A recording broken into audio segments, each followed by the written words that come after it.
Welcome. I am Ernie Goss, research economist with AIM of Des Moines. That's Applied Information Management of Des Moines. Here I am, I'm reporting AIM's Workforce Index for Q4 of 2014.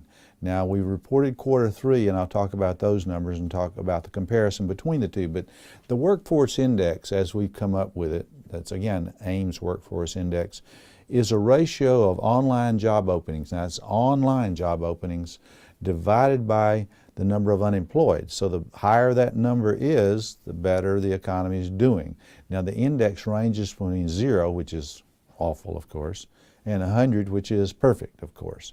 It's going to be somewhere in between those two numbers, and here we are reporting for, again, Q4 of 2014. For Iowa, the index slipped from 82.9, now that's white hot, of course, much closer to 100 than it is to 0, to 79.2. Now again, still strong.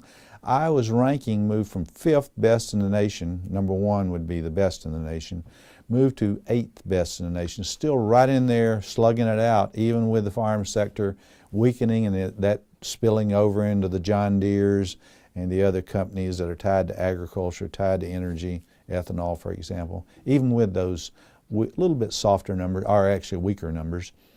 Now, where are the jobs in Iowa? Online jobs management, number 1, sales, number 3, customer service positions. Now, as a percent of employment, where are the jobs? Number 1, finance. Of course, that's pretty good. That's a good sector. Lots come along with that. Number 2, though, is engineering, which is even better, meaning there are more spillovers, more economic activity, longer term, that related to engineering jobs. And finally, information technology, which of course is real good and real good for the state of Iowa.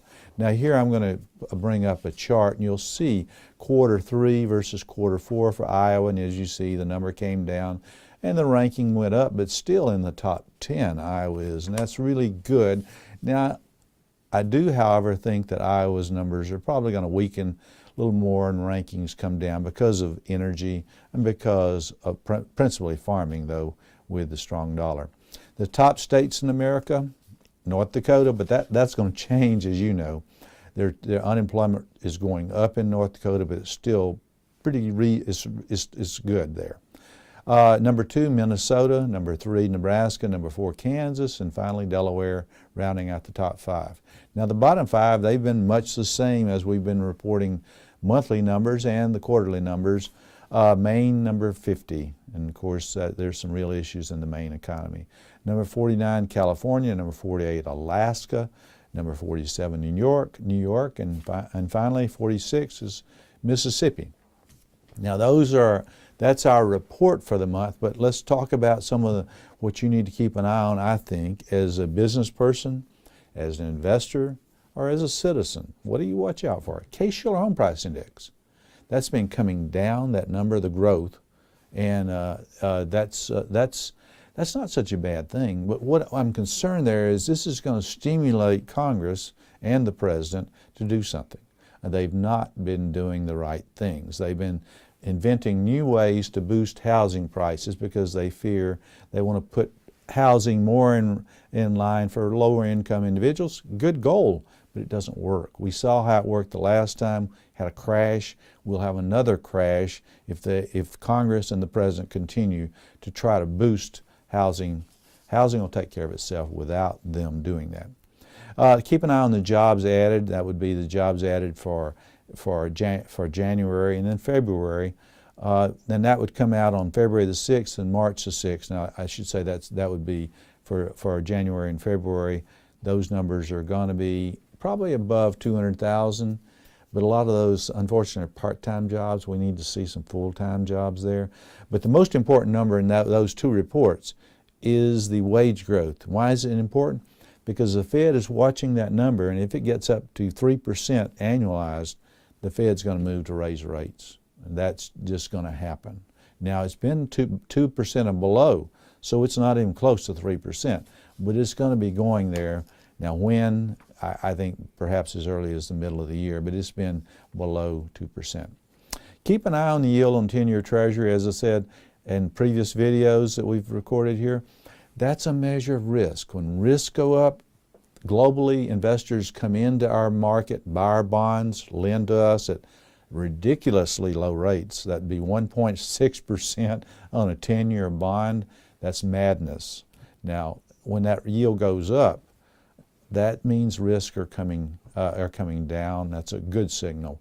Lately, with the Greek elections on that was January the 25th, those weren't good. They elected big spenders. Not good for me as a conservative.